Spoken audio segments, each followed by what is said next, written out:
Et bonjour, bonjour. Une petite vidéo pour expliquer la raison du titre de cette chaîne, Socrate qui pique. Alors il y a de nombreuses raisons. La première, je crois, c'est l'ironie socratique qui consiste à feindre l'ignorance, hein, c'est-à-dire à dire quelque chose à quelqu'un en lui faisant bien comprendre qu'on pense le contraire.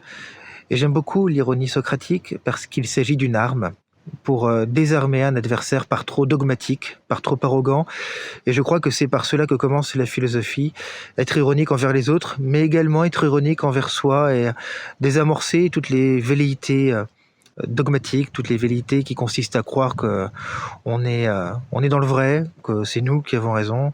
Et la philosophie commence par cet acte d'humilité, par cet acte de désir, en fait, de sagesse, ce qui veut bien dire ce que ça veut dire, à savoir que si on désire la sagesse, c'est qu'on ne la possède pas. La deuxième raison pour laquelle je l'ai intitulé Socrate qui pique, mais c'est tout simplement parce que Socrate a été comparé par Ménon, un de ses interlocuteurs, au poisson torpille qui électrifie ses proies.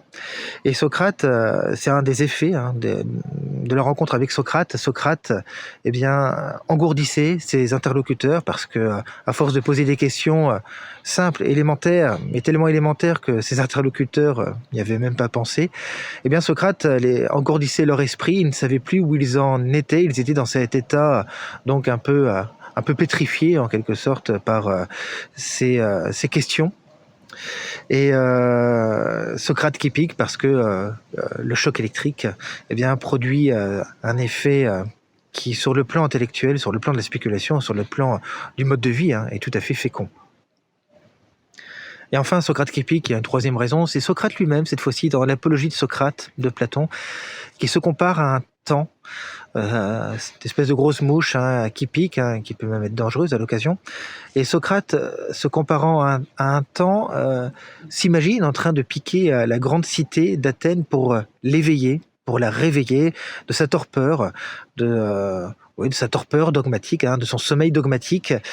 Et Socrate, c'est un peu ce poil à gratter intellectuel, je trouve, qui picote, qui agace, qui irrite.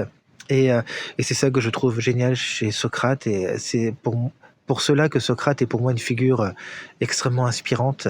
C'est la personnalité qui nous dit n'en reste pas à tes convictions, n'en reste pas à tes opinions. Tes opinions sont potentiellement des fardeaux en matière de pensée, en matière de croyance.